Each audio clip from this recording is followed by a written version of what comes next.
Focus Podcast. Bonjour à toutes et à tous et bienvenue dans ce nouvel épisode du podcast.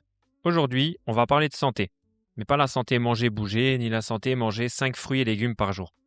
On va parler de micronutrition, d'hormones, de carences et surtout de ce qui se passe quand le corps n'a plus ce dont il a besoin pour fonctionner correctement. Mon invité du jour, c'est William Kadmiri, naturopathe spécialisé en micronutrition et hormonologie, avec une approche fonctionnelle, concrète et orientée résultat. Avec lui, on va répondre à des questions simples mais fondamentales. Est-ce qu'il reste encore des vitamines dans ce qu'on mange aujourd'hui? À partir de quand une carence devient un vrai problème de santé? Qu'est-ce que le corps sait produire tout seul et ce qu'il est incapable de fabriquer? Bref, un épisode pour mieux comprendre ton corps, arrêter de bricoler ta santé à l'aveugle et reprendre un peu plus de contrôle. Installe-toi bien, on démarre. William, bonjour et bienvenue sur le podcast. Salut Sébastien. Raconte-nous un petit peu ton parcours. Donc, comment tu es passé de coach sportif à naturopathe spécialisé en micronutrition et hormonologie fonctionnelle? Ok. Alors, j'ai commencé très simplement par STAPS, comme beaucoup d'ailleurs. Donc, je suis sorti du lycée, bac ES classique. À l'époque, je voulais être entraîneur d'arts martiaux. Je comprenais pas ce qui se passait dans le monde de la préparation physique parce que moi, je viens des arts martiaux traditionnels et je pensais qu'il fallait.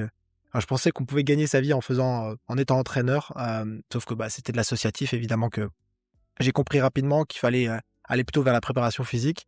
Sauf que la préparation physique, on me faisait comprendre que si je venais pas d'un sport un peu élitiste, que j'avais pas une carrière moi-même, ça allait être compliqué pour accéder à certains postes. Donc je me suis dirigé vers le grand public. J'ai passé un BPJEPS ensuite après STAPS, parce que dans la filière STAPS, il n'y avait pas assez de pratico-pratique, on parlait de beaucoup de matières et beaucoup de choses. Ensuite, j'ai fait sciences de l'entraînement en L3. Mais même comme ça manquait de pratique. Donc, je suis allé sur le BPJEPS AGFF. J'ai fait les 2 mentions à l'époque. C'était la mention C, la mention D. Donc, mention cours collectif, mention plateau musculation.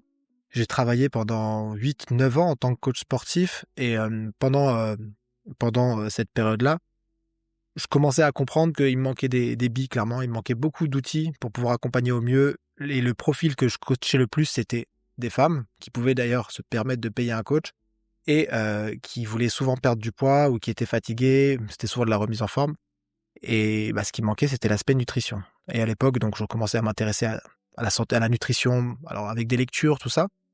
J'avais regardé du côté du BTS diététique, sauf qu'à l'époque, ça me paraissait très limité uniquement à la partie macro, c'est-à-dire uniquement les calories. Et j'avais aussi de mauvais retours sur le fait qu'il était potentiellement un peu obsolète dans ce qui était transmis. Et donc, je me suis orienté vers la naturopathie dans une école où le prof était naturopathe, mais était aussi médecin. Et il avait une vision très large et très scientifique de ce qu'était la naturopathie avec un gros bloc en micronutrition. Donc, je me suis pris de passion pour la micronutrition à cette époque. Donc, on parle de ça, c'était en 2017. Le coaching sportif, j'ai commencé en 2011 à peu près et j'ai transitionné progressivement, c'est-à-dire que jusqu'à 2020, je faisais encore du coaching sportif. Et à partir de 2020, vraiment, j'ai basculé à 100% sur la naturopathie avec après différents DU que j'ai passés pour me spécialiser en micronutrition et ce qui m'a amené à m'intéresser aux hormones et surtout aux problématiques féminines, c'est tout simplement le fait qu'on venait me consulter pour ça et qu'il fallait que je creuse le sujet et qu'il fallait que j'apprenne beaucoup plus ce qui se passait au niveau de la physiopathologie, au niveau des hormones féminines. Et donc, c'est ce qui a fait qu'ensuite, j'ai passé des formations, notamment des formations du docteur Hertog. Pour ceux qui connaissent, c'est un peu le spécialiste en hormonologie. Je dis pas endocrinologie, je dis hormonologie avec la vision un peu anti-âge, médecine fonctionnelle, qui a d'ailleurs inspiré beaucoup de médecins fonctionnels qui exercent aujourd'hui dans le monde entier, et notamment dans les pays francophones. Et de fil en aiguille, j'ai commencé à moi-même former. Donc à partir de 2021, 2022, j'ai commencé à faire des formations sur des thématiques précises comme la thyroïde, le SOPK, un peu l'endométriose. Et puis, de fil en aiguille, je me suis associé avec Marion Paré et Johan Manon et on a fondé Naturaneo, qui est l'école de naturopathie en ligne avec une vision en médecine fonctionnelle. Même si on n'est pas médecin, on essaie d'amener les naturopathes à un certain niveau qui leur permet de discuter avec des médecins et de prendre en charge des problématiques potentiellement plus lourdes avec des mécanismes physiopathologiques qui sont enchevêtrés et qui peuvent être un peu complexes. Donc voilà où j'en suis. Ok, ouais, pas mal, bien complet quoi. Comment t'expliques un peu ton approche fonctionnelle à quelqu'un qui comprend pas trop les termes, on va dire? Alors, en fait, l'objectif, c'est de comprendre l'origine de la problématique, travailler sur les causes, et c'est un peu les bases de la naturopathie. Donc, quand on parle aujourd'hui d'approche fonctionnelle, c'est parce qu'on va à l'encontre, enfin pas à l'encontre, mais on va dire qu'on va compléter quelque chose qui manque à l'approche allopathique de la médecine classique où on va donner un médicament par symptôme.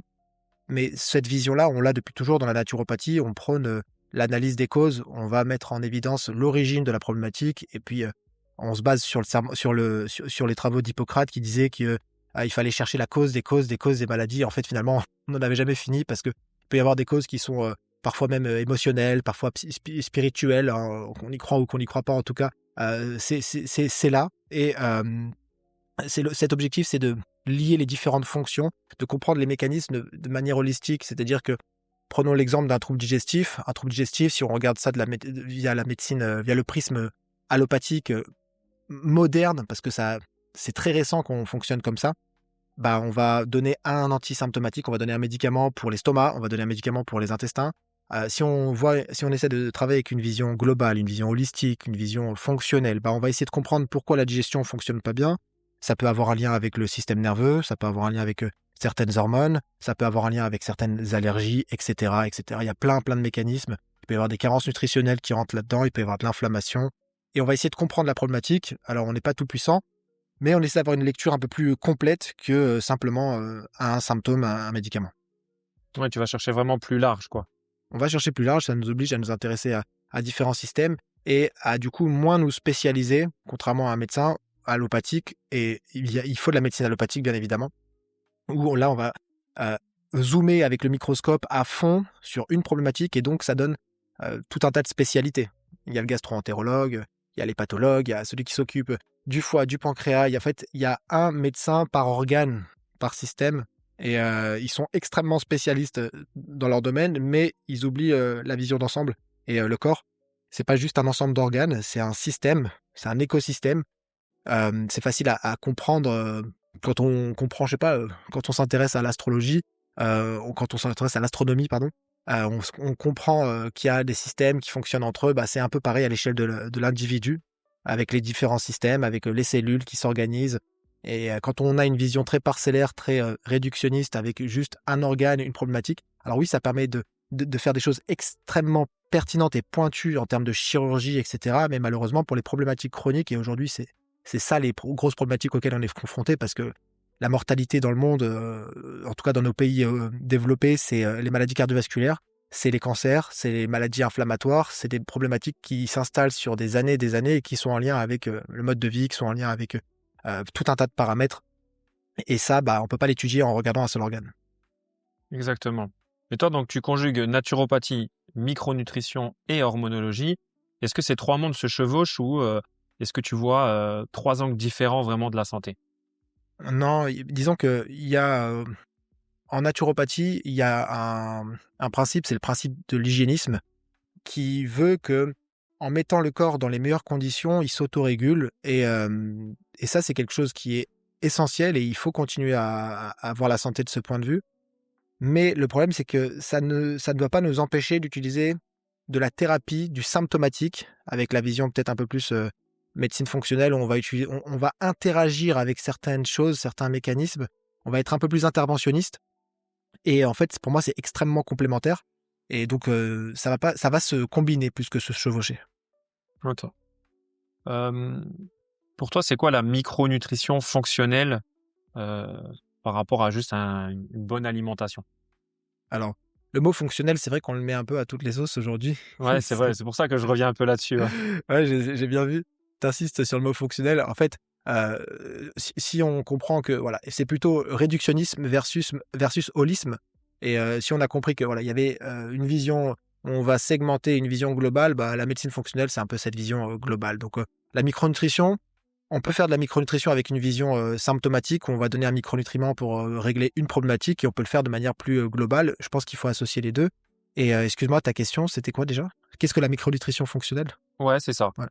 Alors, la micronutrition fonctionnelle, bah, dans ce cas-là, ça va être l'utilisation des micronutriments d'un point de vue régulation du terrain. Par exemple, je fais en sorte que toutes mes vitamines, tous mes minéraux soient optimisés pour que le corps puisse avoir les briques nécessaires pour fonctionner de la meilleure des manières. Alors que dans une vision plus thérapeutique, on appelle ça la naturothérapie. Et d'ailleurs, c'est quelque chose que beaucoup de gens critiquent, c'est-à-dire qu'on puisse utiliser des micronutriments, des plantes pour traiter un symptôme et s'éloigner de cette vision où on veut régler la cause des causes.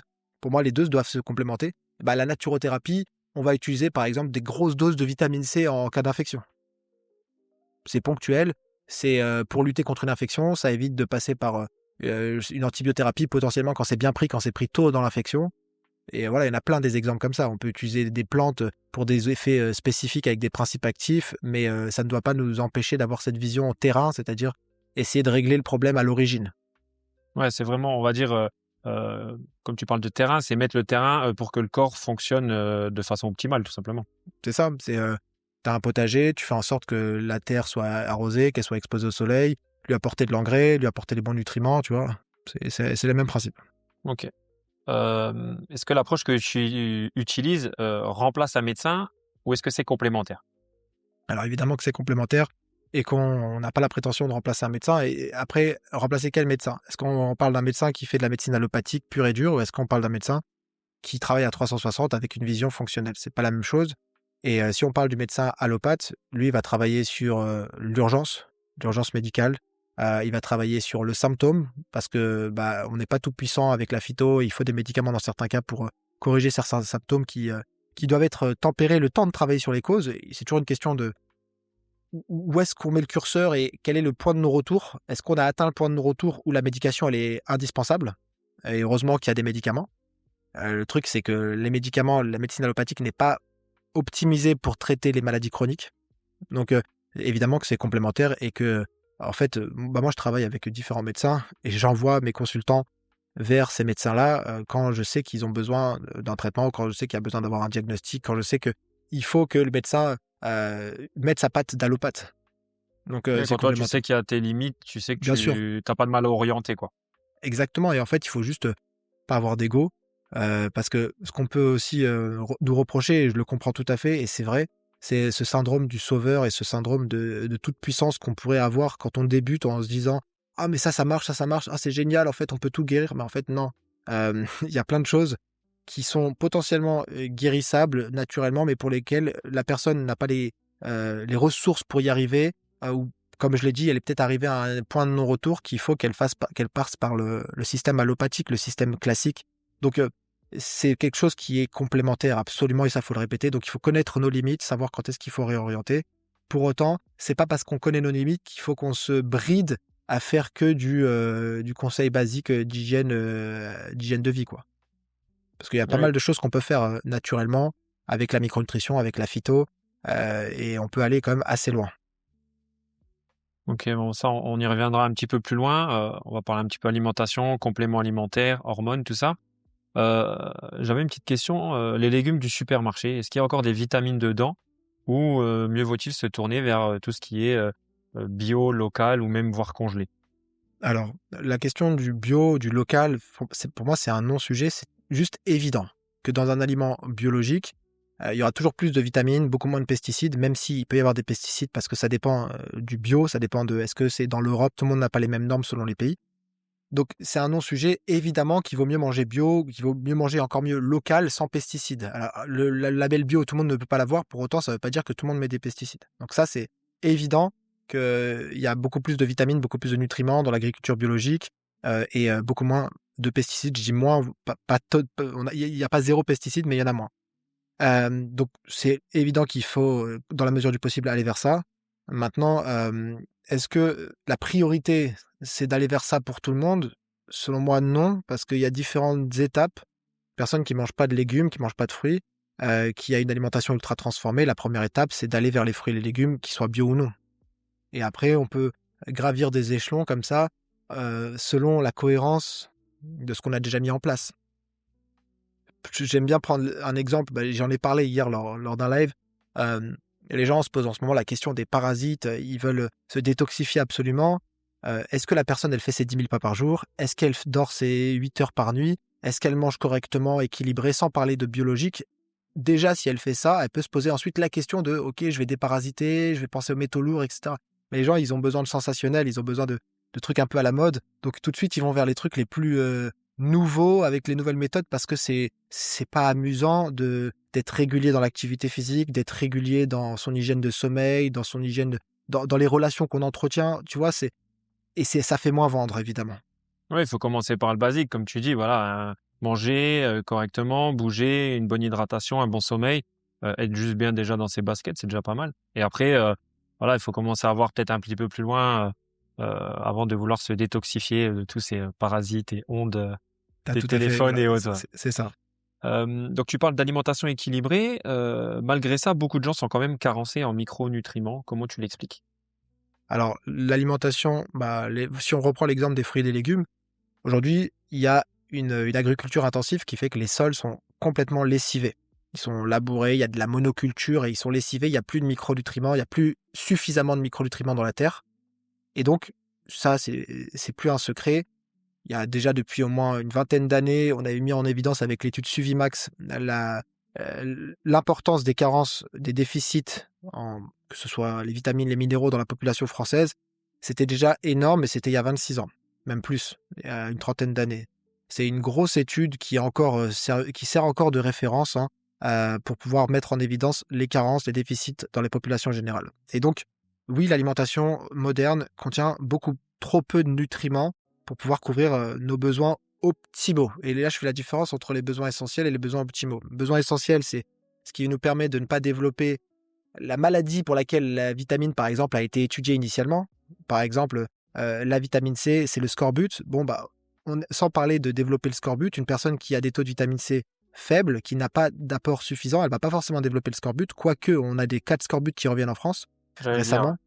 Mais elle pourra développer des problématiques de cicatrisation, des problématiques immunitaires, des problématiques de fabrication du collagène, etc., qui peuvent se traduire par tout un tas de symptômes.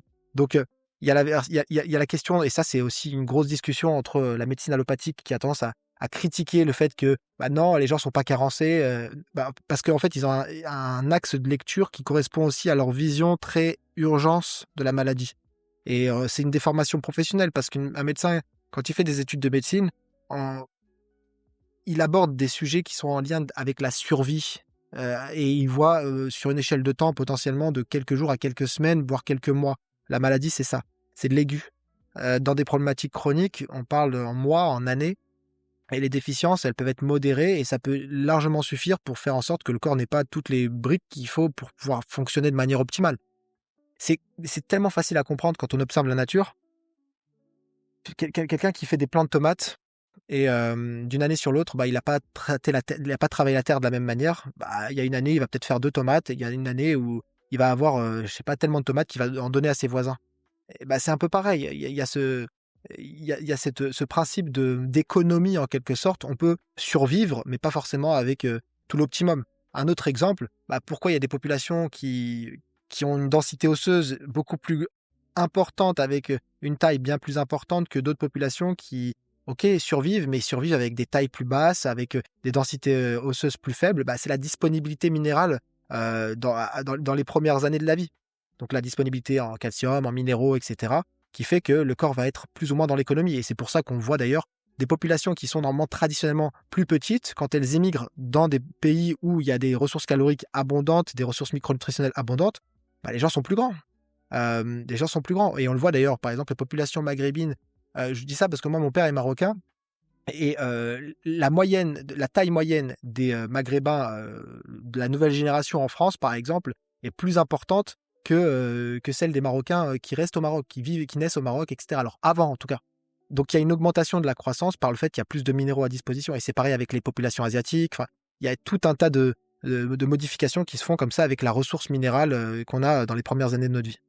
Donc, tu es plus grand que ton père. Je suis plus grand que mon père, beaucoup plus grand. À partir de quand la supplémentation a-t-elle vraiment un impact? Et quand est-ce que c'est juste de l'argent vraiment foutu en l'air, quoi? Alors ça, c'est une question, on pourrait prendre 2 heures à y répondre parce que ça dépend vraiment des micronutriments en question. Si on prend l'exemple des vitamines, des minéraux essentiels, elle va avoir un impact à partir du moment où on en manque. Donc ça sous-entend déjà savoir si on en manque, faire un bilan éventuellement, ou bien essayer d'avoir une une vraie observation de l'alimentation, même si des fois on peut se tromper. Donc c'est plutôt à travers un bilan biologique.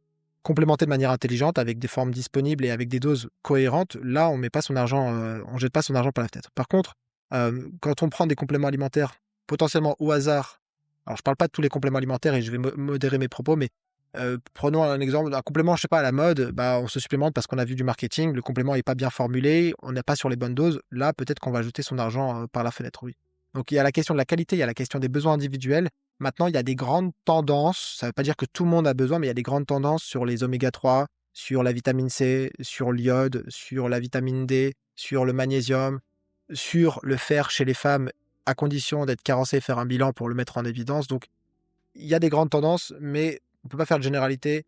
Mais globalement, une personne qui prend un bon multivitamine, même si elle n'a pas besoin de tout dedans, elle va quand même bénéficier de certains micronutriments. Donc, ma question suivante, donc un petit pack de compléments que tu recommanderais pour une personne lambda, sédentaire surtout. Quoi dedans et pourquoi? Alors, j'aurais envie de te donner une réponse toute faite et je vais te faire, mais voilà, ça dépend de plein de choses. Ça dépend de l'apport calorique de la personne, parce qu'il y a aussi une problématique. Alors, il y a la densité micronutritionnelle qui a chuté considérablement, donc on a besoin de manger plus de calories pour avoir la même quantité de micronutriments qu'avant. Et en mangeant plus de calories, on grossit parce qu'on bouge moins, donc parce qu'on est sédentaire. Donc ça dépend de l'apport calorique, ça dépend de l'activité physique, ça dépend de l'âge, ça dépend du sexe, ça dépend de la capacité d'absorption intestinale, ça dépend de la génétique, ça dépend de pas mal de facteurs. Mais dans les grandes lignes, comme je le disais, on mange pas assez de poissons gras, donc des oméga 3. On mange pas, quand on mange des œufs, on n'a pas forcément le réflexe de prendre des œufs issus de la filière bleu blanc cœur qui ont été nourris aux graines de lin et donc pour lesquels les poules vont pouvoir développer des oméga 3 EPA, DHA et les accumuler dans le jaune d'œuf. La vitamine C, parce que on la retrouve dans les végétaux uniquement et à condition que ces végétaux n'aient pas été cueillis avant maturité et qu'ils soient consommés rapidement après cueillette et qu'ils ne soient pas cuits, ce qui n'est pas le cas en fait. On consomme pour la majorité des fruits et des légumes qui ont été cueillis peut-être quelques semaines à l'avance et pour lesquels la vitamine C est complètement oxydée et déjà qu'il n'y en a plus parce que les sols sont lessivés. Donc, vitamine C, il y a l'iode. Tout le monde en a plus ou moins besoin parce que l'iode, ça va être les produits de la mer, ça va être les algues, ça va être le sel iodé, à condition que la salière ne soit pas ouverte depuis trop longtemps parce qu'il y a une évaporation de l'iode. Donc, si je dois résumer, un multivitamine, un magnésium, des oméga 3 et selon sa couleur de peau et la latitude à l'endroit où on vit et son exposition solaire, de la vitamine D. Ça, on va dire que c'est le pack basique. Et d'ailleurs, c'est ce genre de pack qu'on retrouve dans quasiment tous les laboratoires. C'est les produits qui développent le plus rapidement parce qu'ils savent que c'est là où il y avait le plus de demandes. Après, encore faut-il, comme tu dis, qu'ils soient dosés correctement. Parce que des fois, tu prends des multivitamines, tu es à 500% de tes besoins journaliers au niveau de la vitamine C. Ouais, mais il faut. Ouais. En fait, justement, si on se base sur les apports journaliers recommandés, le problème, c'est là aussi, il y a, comme je t'ai expliqué par exemple pour le scorbut, il y a un pourcentage qui est corrélé à, on va dire, le besoin minimal, mais pas forcément le besoin optimal. Tu prends l'exemple de la vitamine C, il faut être à 500% en effet, ouais. Il faut être peut-être même à 1000%. La vitamine B12, une personne qui a une difficulté d'absorption, il faut être à 500%. Qu'est-ce que je dis? La vitamine B12, il faut être à 20 000%, 40 000% des apports pour pouvoir remonter des carences avérées ou des problèmes d'absorption. Tu vois? Donc, on parle de 20 000% des apports journaliers recommandés. Ouais, là, tu dis, mais si maintenant tu prends un multivitamine, généralement, les gens, ils le prennent au quotidien. Est-ce qu'au quotidien, du coup, tu as des facteurs de risque de prendre 500% de tes apports journaliers Ça dépend des vitamines. Les vitamines hydrosolubles qui s'éliminent dans les urines, non, parce qu'elles sont très vite éliminées, il n'y a pas de stockage, sauf quelques exceptions. Mais quand on utilise des formes biodisponibles, il n'y a quasiment pas de risque. Exception faite à la vitamine B6, mais quand elle est utilisée dans sa forme active, la P5P, il semblerait qu'il y ait moins de problèmes, mais prudence quand même. Sur les vitamines hydrosolubles, il ne faut pas prendre la vitamine B9 sous forme d'acide folique, il faut la prendre sous forme de folate. Donc il y a des petites différences comme ça. Après, il y a des petites subtilités, pardon. Il y a les vitamines liposolubles pour lesquelles il faut faire plus attention. Mais là aussi, de quel dosage on parle? Prenons l'exemple de la vitamine D qui est liposoluble, qui se stocke et donc pour lesquelles il faut faire attention à ne pas faire de surdosage. Mais le truc, c'est que le surdosage, si on se base sur les recommandations officielles, il est quasiment impossible parce que on est bien en dessous de ce qu'il faudrait.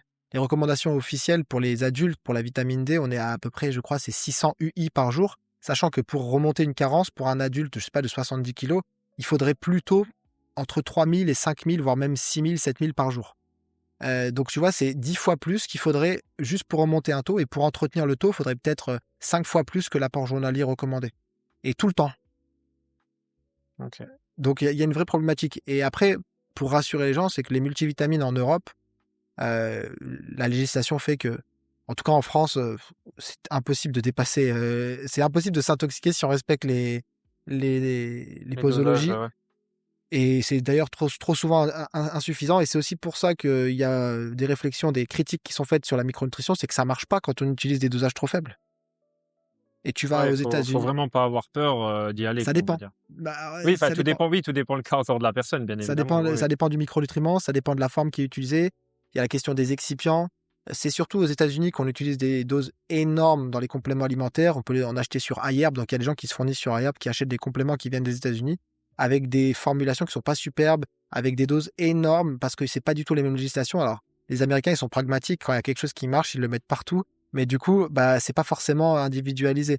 Et oui, il y a des compléments alimentaires qui viennent des USA qui sont beaucoup plus efficaces parce qu'il y a des doses qui sont beaucoup plus importantes, mais avec plus de prudence pour certaines personnes. On va parler un petit peu d'hormones et de performance. Comment les hormones influencent l'énergie, la performance, la gestion du stress dans une journée un peu type? Alors ça dépend de quelle hormone. Est-ce que tu veux... Parce que chaque hormone va avoir des cibles différentes, des actions différentes, mais si tu veux Comment que je te ça la fasse... fonctionne un peu, ouais, un peu une hormone, on va dire, même si je Ok, pense qu'elles sont pas toutes pareilles, mais voilà. Alors une hormone, globalement, c'est un messager chimique qui va...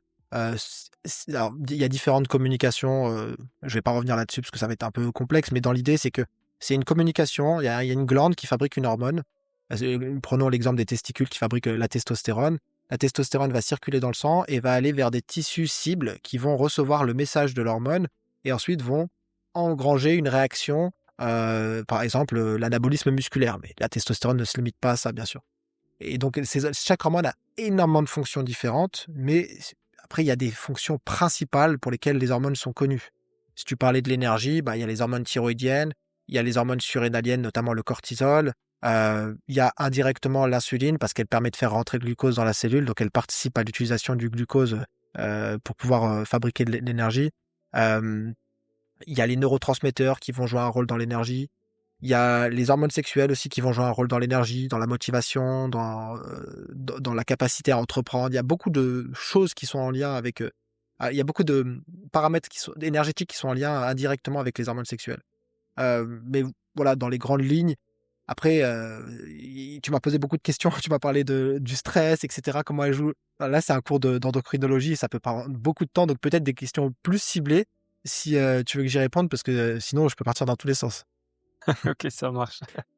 Euh, on parle souvent d'équilibre hormonaux. Euh, Qu'est-ce qui pourrait vraiment impacter ça? On sait qu'il y a le sommeil, on sait qu'il y a aussi l'alimentation, le stress. Est-ce que tu Ouais. vois encore d'autres choses? Ouais, alors tu as dit sommeil, alimentation, stress, l'activité physique, trop ou pas assez, ça a un impact considérable, c'est trop souvent sous-estimé. Alors nous, les sportifs, on le sait, on l'étudie, on comprend à quel point, et puis on le vit dans notre corps. Mais quelqu'un qui est pas sportif, et faut pas croire que une personne qui fait du sport régulièrement, c'est la norme. Il y a beaucoup de gens qui sont très très loin du monde du sport, en ce cas du monde de l'activité physique, et qui comprennent pas les bénéfices tant qu'ils ne les ont pas vécus. Donc en effet, l'activité physique, c'est un levier énorme pour avoir un impact sur notre système hormonal. Il y a des facteurs environnementaux qui peuvent avoir un impact négatif, comme par exemple le manque d'exposition à la lumière. Et là, je parle pas que vis-à-vis de la vitamine D. Il y a les perturbateurs endocriniens, il y a les pesticides, il y a tout ça. Il y a certains traitements médicamenteux, notamment la pilule chez les femmes, qui a un impact considérable négatif sur la santé hormonale. Donc oui, il y a plein de facteurs, les facteurs exogènes, les facteurs endogènes. Les facteurs endogènes, c'est notre stress, c'est notre sommeil, c'est tout ça, c'est notre activité physique. Et les facteurs exogènes, c'est la pollution qui va avoir un impact, qui va perturber la communication hormonale. Est-ce que les femmes et les hommes doivent aborder l'hormonologie différemment? Totalement. Totalement, même s'il y a des bases communes. La différence, elle vient du fait que bah, les femmes sont beaucoup plus cycliques que les hommes. Même si, faut pas penser que nous, les hommes, on n'a pas de variation hormonale, on n'a pas de fluctuation, mais elles sont elles sont beaucoup plus en lien avec des facteurs externes et les femmes, c'est cyclique, c'est menstruel, c'est mensuel, pardon. Et donc, ça doit être abordé de manière totalement différente. Et les femmes, de fait, vont être beaucoup plus soumises à des troubles hormonaux, en tout cas à des variations hormonales qui peuvent les amener à développer des symptômes. Quelles sont un peu les maladies ou les troubles que tu vois qui découlent vraiment d'une carence micronutritionnelle? Alors, les maladies, comme j'ai expliqué, il y a les carences profondes pour lesquelles, bon, généralement, là, c'est pris en charge, quoique. Je dis ça parce que j'ai eu récemment une personne qui était en train de développer un scorbut et tout le monde est passé à côté. Et en fait, elle a pris rendez-vous avec moi parce qu'elle avait vu une vidéo où je parlais de ça. Je parlais des symptômes. Bon, bref. Normalement, c'est pas du tout de l'ordre de la naturopathie, de diagnostiquer. Alors déjà, on ne diagnostique pas, mais en tout cas, c'est pas nous qui allons prendre en charge ce genre de problématiques parce que là, c'est une urgence. Voilà. Donc, on va plutôt parler des problématiques secondaires à des déficiences chroniques. Bon, il y a des choses très basiques comme par exemple le déficit en fer qui va donner lieu à de la fatigue, à de la perte de cheveux, à des problématiques d'humeur, des vertiges, etc.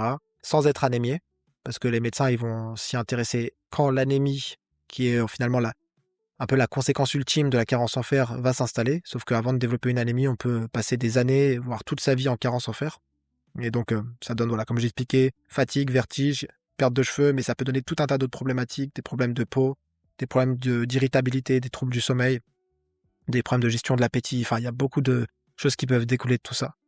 Donc, ça dépend de chaque micronutriment, tu vois. Donc, là, j'ai donné l'exemple du fer. On peut parler du zinc et des problèmes immunitaires. Personnes qui tombent souvent malades. L'immunodéficience, elle peut avoir un lien avec la vitamine C, avec la vitamine D, avec le zinc, avec d'autres micronutriments, bien sûr. Donc, c'est très large, ça dépend du micronutriment, mais globalement, on observe souvent des problématiques liées à la fatigue. Ok. Du coup, est-ce qu'on peut être malade sans vraiment le savoir, simplement parce qu'on est carencé depuis des années? Alors, on le ressent, qu'il y a un truc qui fonctionne pas super bien. Maintenant, si je dis, j'ai pas envie de faire un peu le sketch du malade imaginaire où, en gros, derrière, il y a un produit à vendre, où on invente des symptômes à la personne pour lui créer un besoin. Parce que c'est aussi ce qu'on nous reproche, c'est-à-dire de surfer sur le fait que les gens soient fatigués, etc. Et la fatigue, elle a des milliards de causes, ne serait-ce que les écrans, ne serait-ce que le mode de vie, le stress, etc., qui sont pas que micronutritionnels. Pour autant, il y a une réalité. Et donc oui, on peut avoir plein de symptômes tout au long de sa vie qui sont pas suffisamment importants pour nécessiter, on va dire, une urgence et un séjour à l'hôpital, mais qui vont handicaper la vie de beaucoup de personnes. Et du coup, excuse-moi, le début de ta question, c'était en lien avec, oui, on peut vivre Être toute malade sa sans vie le avec, savoir, quoi. sans le savoir, voilà. Pas être malade, mais avoir des symptômes. Chez un sportif qui, lui, consomme beaucoup de macro, mais également de micronutriments, qu'est-ce qu'il aurait comme plus grosse carence? Je sais que le magnésium, souvent, c'est ce qui est, on va dire, bouffé en premier, on va dire, Ouais. lors des efforts sportifs. Ouais. Alors, pour te donner un peu, si je devais faire le tableau, enfin dire le résumé des gens que j'ai en consultation, celles qui sont carencées, c'est surtout des femmes qui vont avoir tendance à aller vers quelque chose de flexitarien, végétarien, et qui se privent d'énormément de micronutriments qu'on retrouve dans les produits animaux.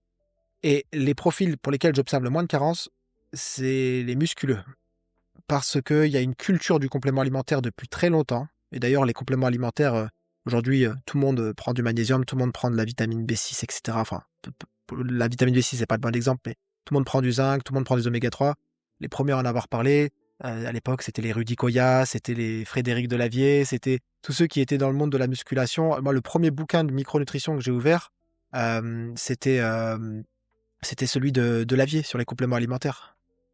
Donc, ça fait très longtemps que les musculeux veulent optimiser et savent optimiser leur micronutrition. Alors, ils ne le font pas tous bien, mais globalement, souvent, ils prennent un multivitamine, ils prennent le ZMA, ils prennent les oméga 3, ils prennent de la whey, ils prennent de la créatine. Aujourd'hui, la créatine, c'est mainstream. Maintenant, on en parle pour les femmes ménopausées et tout le monde veut prendre de la créatine, alors qu'il il y a 10 ans, et encore peut-être un petit peu moins, même ouais, il y a 10-15 ans, la créatine, c'était considéré comme un produit dopant parce que les gens ne connaissaient rien à la créatine. Donc, finalement, les musculeux avaient un temps d'avance, avaient au moins 10 ans d'avance, peut-être 15 ans, et on se foutait de leur gueule quand on les voyait prendre des compléments alimentaires. Aujourd'hui, c'est devenu la norme, donc c'est très bien. Donc ça vient des musculeux, et donc tout ça pour dire que généralement, j'observe peu de carences. C'est des gros mangeurs. Il y a pas trop la mouvance flexitarienne, végétarienne. Là, je suis pas en train de mettre une critique, d'émettre une critique, simplement le fait que oui, on a forcément plus de carences, c'est plus difficile d'optimiser quand on mange pas de produits animaux, même si certaines personnes peuvent me prouver le contraire, et oui, il y a des différences individuelles, mais c'est pas la norme. Et donc voilà, il y a moins de carences, ils mangent plus de calories, ils optimisent mieux, ils se supplémentent, et de plus en plus, hein, les musculeux font des bilans biologiques, et ils le font d'ailleurs avant. Et aujourd'hui, il y a une grosse mouvance sur les analyses biologiques.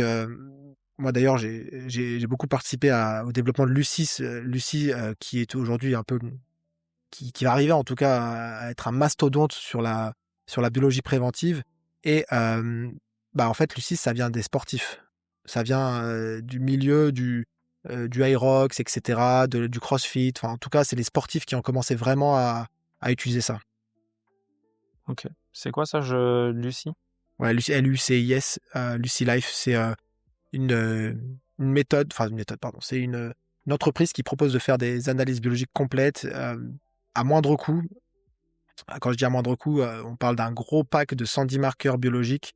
6 mois plus tard, on en refait 60 sans avoir besoin de passer par une ordonnance, avec des marqueurs biologiques qu'on peut faire, mais pas dans tous les labos, qu'on fait généralement dans les laboratoires spécialisés, et qui coûtent très cher si on les fait en dehors d'une ordonnance. Et là, en gros, ils ont réussi à regrouper tout ça, à négocier les tarifs, et derrière, il y a des médecins et une IA qui interprètent tout ça, et vous recevez un compte rendu. Donc c'est hyper intéressant. Moi, j'utilise beaucoup avec mes consultants en naturopathie pour pouvoir travailler avec un gros panel d'analyse: hormones, micronutrition, inflammation, etc. Ok, intéressant, je regarderai, je connaissais pas du tout. Donc tu parlais que les sols étaient appauvris en micronutriments, mais est-ce que notre mode de vie moderne aujourd'hui fait que nos besoins en vitamines sont plus élevés qu'avant? Oui, pour plein de raisons. Le premier, c'est le stress. Le deuxième, c'est les problématiques d'absorption intestinale, à cause de plein de paramètres, notamment l'alimentation moderne, ultra transformée. Il y a certains besoins qui sont augmentés à certaines périodes de la vie, comme la grossesse, comme l'allaitement, comme la prise de certains médicaments, notamment la pilule, qui va augmenter les besoins en vitamine B, par exemple. Donc, il y a plein de conditions où c'est nécessaire d'augmenter. Il y a l'inflammation, qui peut résulter de plein de paramètres, qui peut augmenter les besoins en oméga 3, par exemple. Donc il y a différents facteurs, mais après, aujourd'hui, on se pose ces questions-là aussi parce qu'on a le temps de se les poser, parce qu'on est dans dans des sociétés de confort, et qu'on peut chercher à optimiser, et qu'on veut optimiser, et qu'on veut tous atteindre les 90 ans, voire les 100 ans, parce que voilà, il y a ce truc de biohacking, etc. Et c'est très bien. Moi, j'ai envie j'ai envie de vivre un siècle, hein, pour voir mes arrière-petits-enfants, et être en forme pendant mes dernières années de vie.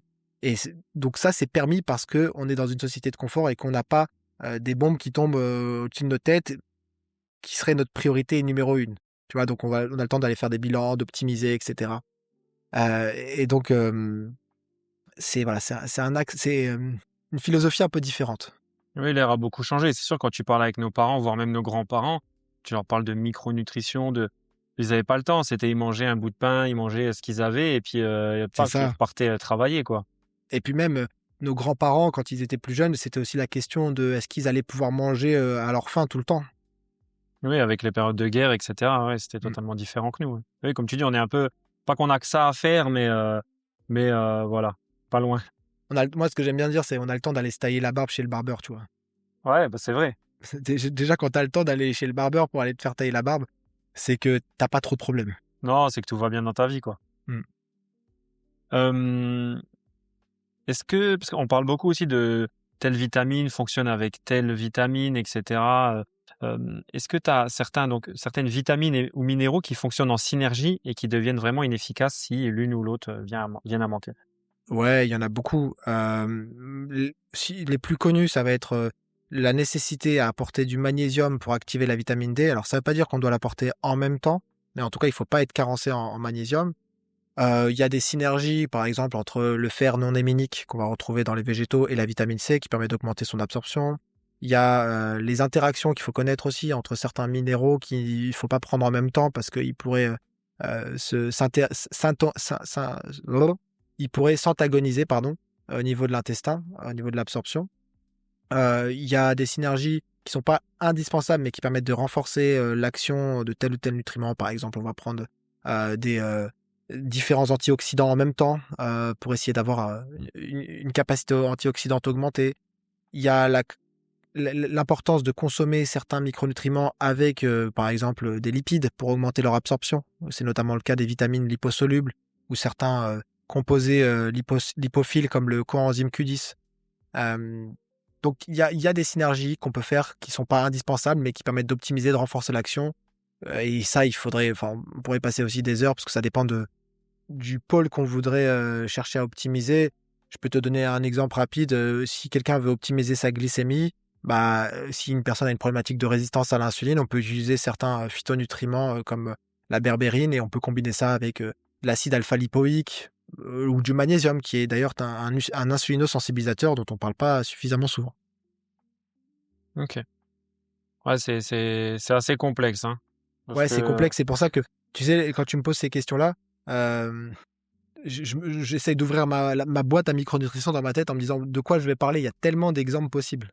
Oui, après on pourrait faire par exemple un podcast complet sur juste une vitamine par exemple. Sur Instagram récemment, j'ai passé 40 minutes à parler avec Camille du compte Vegiglo du fer. On a parlé pendant 40 minutes du fer. Ouais, il y a de quoi raconter, quoi. Est-ce qu'attendre les symptômes avant d'agir est selon toi une erreur majeure de notre système de santé actuel? Ouais, complètement. Complètement. Maintenant, il faut pas tomber dans l'inverse. Alors, c'est vrai que ça, c'est pour moi une vraie erreur, mais l'inverse, en essayant de tout optimiser et passer sa vie à optimiser au lieu de vivre sa vie, c'est aussi problématique. Parce que, oui, il y a des choses qu'on peut contrôler, mais une fois qu'on a... moi, j'aime bien parler de la loi Pareto, les 80-20, quoi. Il y a 20% de nos actions qui apportent 80% de résultats. Et pour obtenir les 20% de résultats supplémentaires, il faut faire 80% de travail en plus. Moi, j'aime bien dire aux gens de se concentrer sur les 20%. Alors, chez certaines personnes, il y a peut-être 30%, 50% d'optimisation. Il faut se concentrer sur plus de choses. Mais déjà, si ce qu'on a dit en intro, si tout le monde avait une activité physique régulière, sérieuse, pas forcément intense, mais sérieuse et régulière, avec un bon sommeil, avec une alimentation cohérente et quelques micronutriments de base, et puis une vie pas trop stressante, alors facile à dire, hein, bien sûr, mais il y aurait beaucoup, beaucoup moins de problématiques et les gens vivraient sans doute beaucoup mieux. Et pour l'optimisation des 20% restants, oui, il y aurait peut-être cherché à faire des bilans biologiques, etc., à chercher à optimiser certains détails, à faire du biohacking, hein, c'est le terme à la mode. Mais voilà, on n'a pas forcément tous besoin d'aller chercher ces 20% supplémentaires. Ouais, déjà, si tu te concentres sur l'essentiel, sur les bases, on va dire, c'est déjà pas mal, quoi. Et c'est ça. Et en fait, le problème, c'est que, comme tu l'as dit, il faut faire ça avant l'arrivée des symptômes. Parce que quand les symptômes sont arrivés, c'est trop tard dans le sens où c'est plus 20% d'optimisation pour obtenir 80% de résultats. Quand les symptômes sont là, quand la problématique est installée, là, il va falloir chercher à optimiser peut-être 80% pour obtenir 20% de résultats. Quelles sont les 3 erreurs nutritionnelles les plus courantes que tu vois encore chez les gens et qu'il faudrait arrêter aujourd'hui? Alors, la première, paradoxalement, c'est de surintellectualiser l'alimentation. Parce qu'aujourd'hui, on est arrivé là aussi dans un extrême inverse où les gens veulent tout optimiser et ils se mettent une pression pas possible. Et il faut revenir à des choses très simples. La première chose, c'est de limiter au maximum les aliments ultra transformés. La deuxième chose, c'est d'essayer d'apprendre à se connaître un minimum pour savoir vers quel type d'alimentation on devrait aller. Il y a des personnes qui sont plus adaptées à manger plus de viande, plus de produits carnés. D'autres personnes sont plus adaptées à manger plus de poissons, plus de végétaux et qui les tolèrent très bien et pour lesquels c'est même bénéfique, c'est même nécessaire. Il y a des personnes qui sont adaptées à manger 2 repas par jour, d'autres qui sont adaptées à manger 5 fois par jour sans aucun problème au niveau de la glycémie.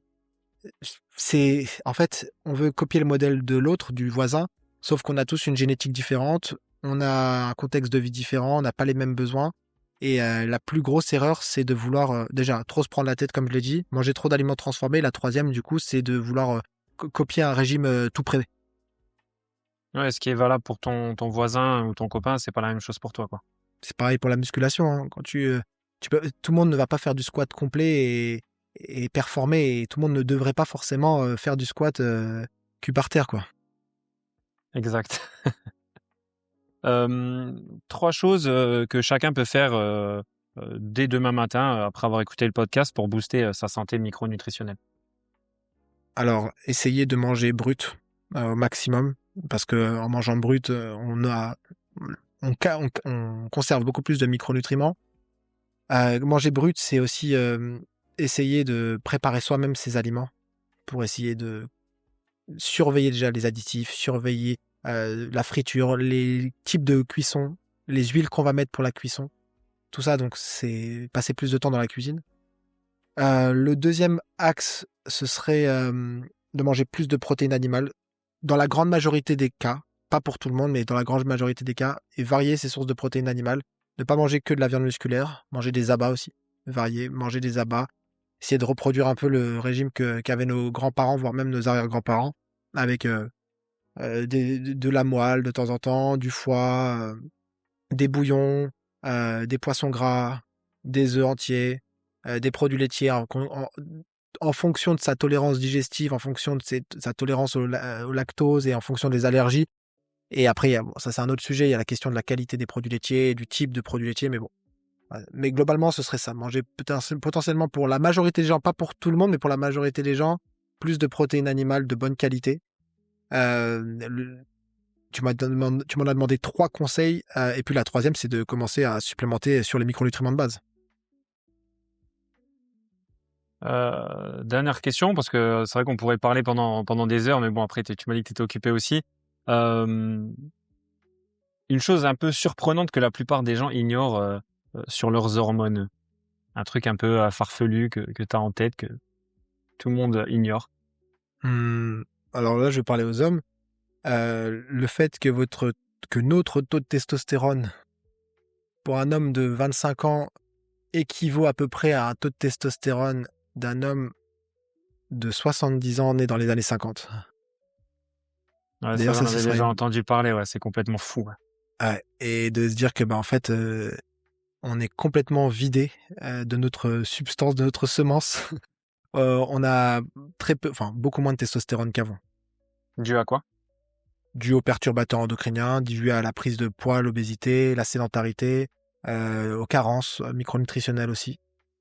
Et dû aussi, alors ça c'est, je sais pas, j'ai pas la preuve, mais j'ai entendu ça et je pense qu'il y a une part de vérité, dû à la sélection naturelle qui a été faite par le fait que les générations les plus fortes sont mortes pendant la Seconde Guerre mondiale et que finalement, les descendants, les forces vives des nations ont été complètement anéantis et n'ont pas pu transmettre leurs gènes. Ok. Et du Intéressant, coup, nous, ouais. on serait des. Ton podcast, il est pas censuré si je dis des. Non, vas-y, tu peux y aller. Hein. On serait des fonds de couilles, tu vois. Ah, les fonds de cuve, quoi. Des fonds de cul, voilà, exactement. Donc, voilà, en gros, tu vois, ce serait un peu ça, quoi. Mais du coup, on peut parer un peu à ça donc ayant une activité, en ayant une activité oui, bien sportive sûr. un peu, un peu plus, on va dire, que la moyenne, une bonne nutrition, un bon sommeil, une bonne hydratation, et le taux de testostérone peut remonter, à moins qu'il y ait peut-être une vitamine ou quelque chose qui peut booster la testostérone, je sais pas. Alors oui, il y a le zinc et la vitamine D qui sont essentiels pour la testostérone, les oméga 3. Il y a le taux de masse grasse. Pour avoir un bon niveau de testostérone chez l'homme, il faut garder un taux de masse grasse relativement faible, sans rentrer dans les extrêmes. Donc un bodybuilder à 5% de masse graisseuse, non. Et on va tous avoir un pourcentage de masse graisseuse optimal pour maintenir un niveau de testostérone optimal selon sa génétique. Un Africain écorché toute l'année, lui, il est à 8%, c'est son taux optimal de masse graisseuse. Un Norvégien, peut-être qu'à 15%, il est bien. Il est bien parce que ça lui permet d'être pas gras, mais suffisamment gras pour pouvoir maintenir un bon taux de testostérone. Parce que il faut du gras pour fabriquer nos hormones, mais trop de gras, on va exprimer une enzyme qui s'appelle l'aromatase, qui va transformer notre testostérone en oestrogène. Qu'est-ce que tu appelles un bon taux de testostérone? Alors, en nanogrammes par décilitre, je vais te donner les valeurs d'avant. Les valeurs d'avant, les hommes de 25 ans, 30 ans avaient des taux avant, dans les années 50-70, les relevés, c'était à peu près entre 6,5 et 8, plutôt 8, plutôt autour des 8 nanogrammes par décilitre. Aujourd'hui, ce qu'on observe, c'est plutôt des taux entre 4 et 6. Et moi, c'est pas rare d'avoir en consultation des hommes de moins de 30 ans avec des taux à 4. Donc, c'est très bas. Ouais, C'est moyenne 2 basse, fois quoi. moyenne basse. C'est encore dans la moyenne et en fait, les moyennes ont changé maintenant. Les moyennes labo ont changé, c'est-à-dire que quand tu fais ta prise de sang, euh, avant, tu serais hors fourchette. Maintenant, bah, ils se sont adaptés au fait que les niveaux de testostérone sont extrêmement bas. Ouais, parce que j'ai entendu que du coup, les moyennes des labos, au fait, c'est basé par rapport à la moyenne de leur relevé, tout simplement. Tout à fait. Ça Ouais, donc, dépend des marqueurs. Il y a certains marqueurs comme la vitamine D où là, c'est une norme consensuelle pour tout le pays. Mais pour certains, notamment les hormones, tout à fait, c'est statistique. C'est la moyenne, en fait, c'est une courbe, une courbe de Gauss. On enlève les 5% inférieurs, non, les 2,5% inférieurs, les 2,5% supérieurs. Et on a une moyenne qui correspond finalement à ce qu'on a observé dans les populations qui sont venues se prélever au labo. ok. Ouais, donc du coup, c'est mené à descendre à chaque fois, quoi. C'est ça. Ouais, ok. Idéalement, il faudrait être entre 6 et 10. Quand on a entre 20 et 40 ans, entre 6 et 10, c'est top. Euh, Peut-être même si on veut vraiment être dans l'optimisation, peut-être entre 7 et 10. Ok. Maintenant, il faut penser pas que testostérone totale, il faut penser biodisponibilité de la testostérone. Et cette biodisponibilité, elle va être impactée par pas mal de paramètres, notamment l'inflammation. Donc, on peut avoir certains hommes qui ont des taux de testostérone élevés, c'est-à-dire que leurs testicules fabriquent beaucoup de testostérone, mais il n'y a qu'une toute petite fraction de cette testostérone qui va être disponible pour les cellules parce qu'il y a des conditions défavorables qui font que le corps n'arrive pas à utiliser cette testostérone ou ne veut pas l'utiliser, parce que c'est pas le moment en quelque sorte. Donc, en dehors de la production, qui est très importante, bien sûr, il y a la biodisponibilité. Ok, bah écoute, intéressant sur la testo. Je ferai contrôler la mienne du coup pour voir. C'est vrai que c'est intéressant de savoir toujours si on est dans la moyenne ou pas. J'ai encore quelques petites questions de fin avant de te libérer. Petite question rapide. Selon toi, quelle est la meilleure source de protéines? Alors, les meilleures sources de protéines sont... Avant de parler de sources de protéines, il faut parler de l'apport global, parce que quand on apporte des protéines végétales, sur la semaine, si on cumule différentes sources de protéines végétales, on peut obtenir des choses intéressantes. Et globalement, pour avoir un aminogramme complet, c'est les protéines animales. Et là, ça va se valoir entre la viande, le poisson, les œufs. On est sur à peu près la même qualité de protéines. La whey, qui est aussi une très bonne source de protéines. Maintenant, il ne faut pas penser que protéines, il faut penser aliments. Et aliments, c'est pas juste les protéines, c'est aussi les autres micronutriments. Donc, il n'y a pas d'aliments magiques. Il y a toujours, on va dire, le pour et le contre. Prenons l'exemple de la viande rouge. Apporter trop de fer, c'est pas forcément optimal pour tout le monde. C'est optimal pour une femme qui manque de fer, mais pour un homme qui va accumuler du fer au fur et à mesure des années, parce qu'on n'a pas de menstruation pour éliminer le sang, ça peut poser problème. Donc ça dépend. Ça dépend de la qualité de la viande. Il y a la question des graisses saturées aussi, qui peut poser problème chez certaines personnes. Ça dépend du génotype, ça dépend de son métabolisme, ça dépend de pas mal de choses. Ça dépend de son âge aussi, tu vois. Une femme, quand elle arrive à la ménopause, elle a plus du tout le même profil lipidique à cause de la chute de ses œstrogènes, ce qui fait qu'elle peut pas se permettre de consommer autant de graisses saturées qu'avant. Donc il y a tout ça à prendre en considération. Et après, la question des graisses saturées, on entend tout et son contraire. Moi, je suis toujours au milieu, c'est-à-dire que j'ai pas envie de me positionner sur ah oui, en fait, on remet tout en question, parce qu'il y a de la littérature scientifique dans les deux sens. Je suis pas un expert de la littérature scientifique pour pouvoir déceler le vrai du faux. Il y a la question des conflits d'intérêts. On sait qu'il y a des manipulations potentiellement dans les deux sens, parce qu'on entend beaucoup le courant cétogène carnivore s'alerter du lobby du sucre. Et c'est vrai, il y a eu cette problématique avec le sucre, on a diabolisé les graisses. Mais là, est-ce qu'on n'est pas en train d'aller dans le sens opposé avec l'administration Trump, qui est aussi en lien avec le lobby de la viande? Donc, si tu veux, oui, sur le papier, ce que Kennedy Junior fait, ça a l'air d'être hyper intéressant. Mais est-ce que, tu vois, est-ce que dans 10 ans, on va pas se retrouver comme des cons en se disant, mais en fait, ils étaient complètement achetés et ils nous ont vendu un modèle alimentaire qui finalement était tout l'inverse et potentiellement problématique. C'est pour ça que je préfère toujours rester au milieu, quitte à me tromper un petit peu. Je préfère me tromper un petit peu que me tromper beaucoup et dans quelques années me dire merde, qu'est-ce que j'ai fait? Et potentiellement, j'ai influencé négativement toute une génération et tous les gens que j'ai eu en consultation. Donc, je reste toujours un peu au milieu.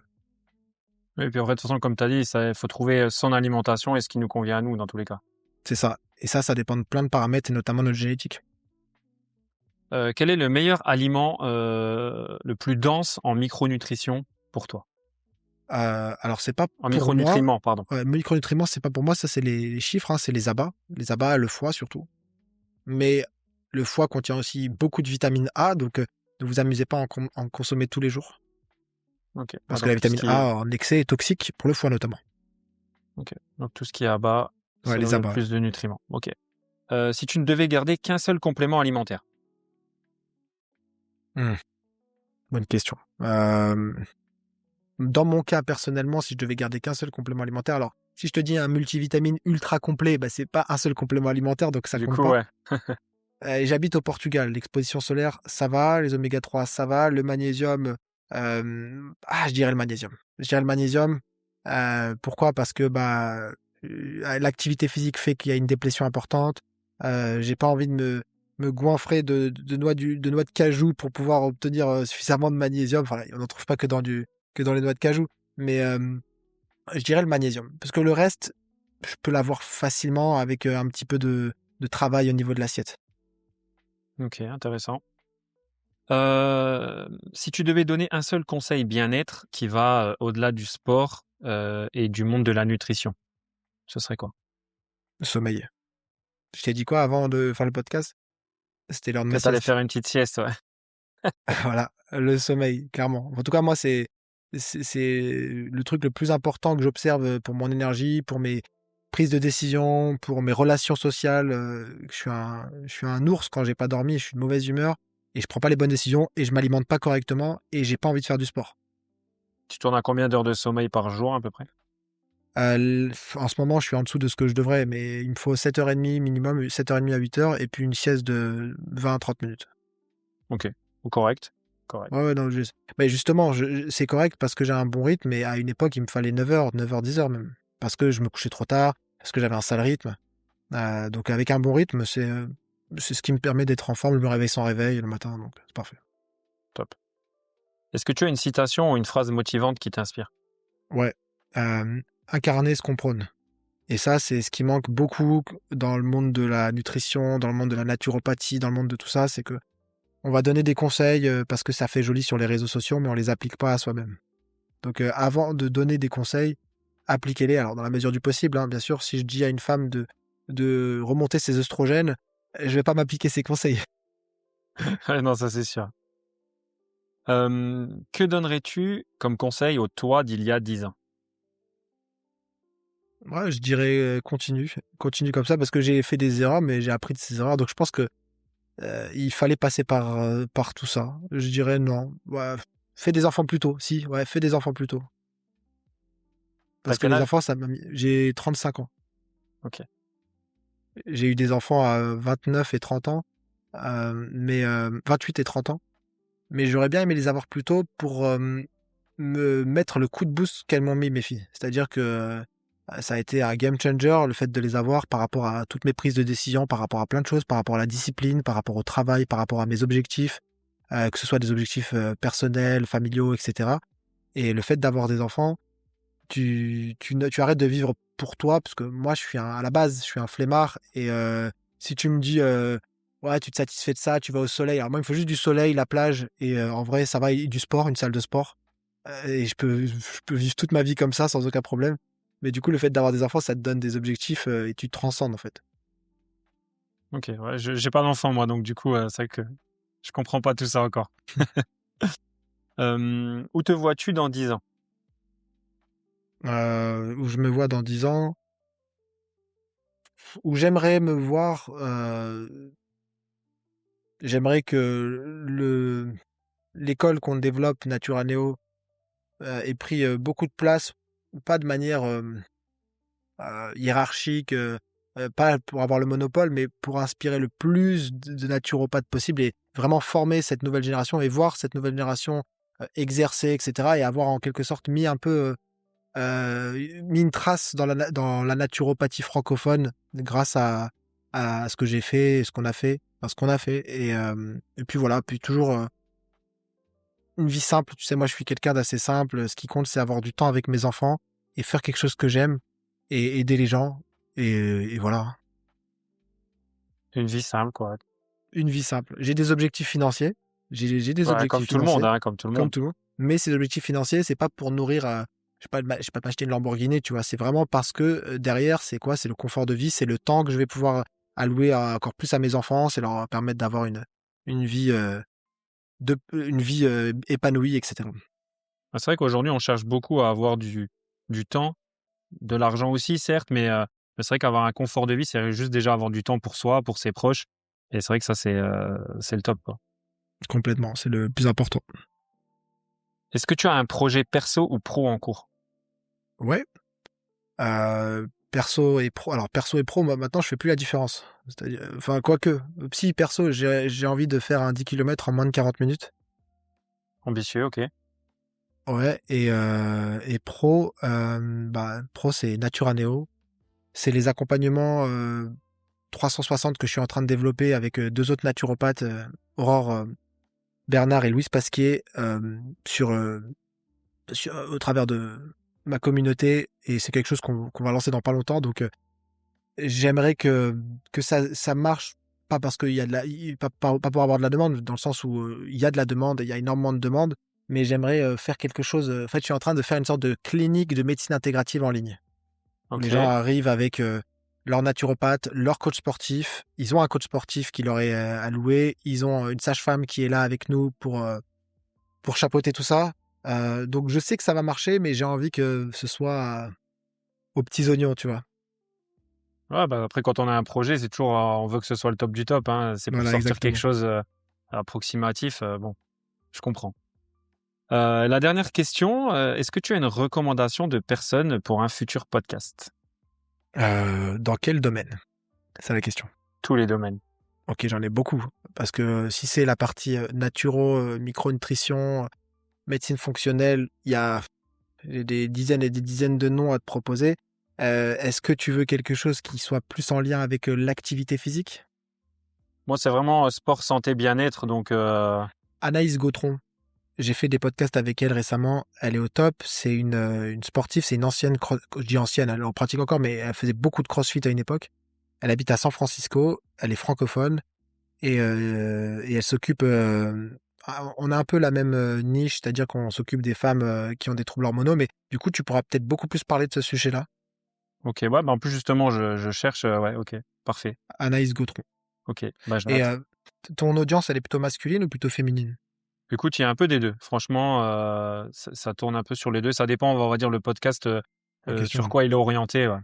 D'accord. Mais parce que, en fait, elle va parler bien sûr de sujets féminins, mais nous, les hommes, c'est un vrai problème. C'est que moi, je suis dedans, mais la majorité des hommes ne s'intéressent pas aux problèmes de leurs femmes et ne Beaucoup. comprennent pas leurs femmes parce qu'ils ne comprennent pas leurs hormones. Et ça fait des problématiques de couple et ça fait des ruptures parce que si on arrivait à comprendre qu'on est tous finalement pas les esclaves de nos hormones, mais qu'on est dépendant de notre système hormonal et qu'il y a des variations d'humeur, il y a des variations de comportement et qu'il faut les comprendre et qu'il faut appréhender tout ça pour essayer de mettre un peu d'eau dans son vin, bah, ça irait beaucoup mieux. Et c'est à nous aussi, les hommes, de faire ce travail-là, de compréhension de ce qu'est une femme au niveau hormonal.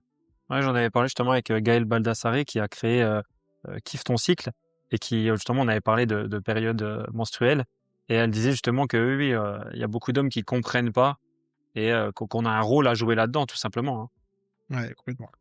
Ok, bah écoute, je note ça. J'essaierai de pas me tromper sur l'heure, du coup, avec le décalage horaire. Mais ça devrait le faire. Ok, bah écoute, William, merci beaucoup pour ton temps.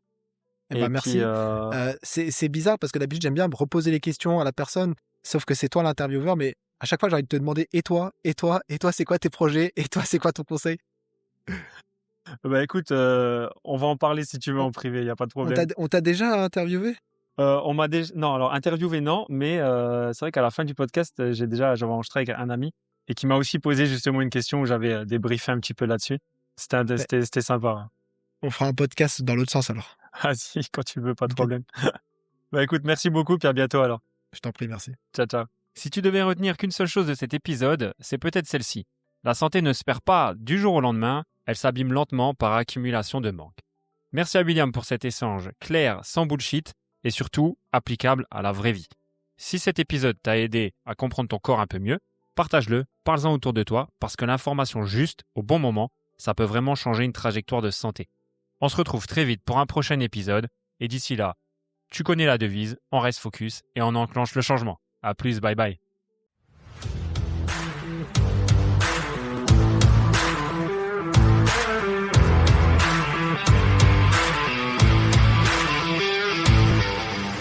Focus Podcast.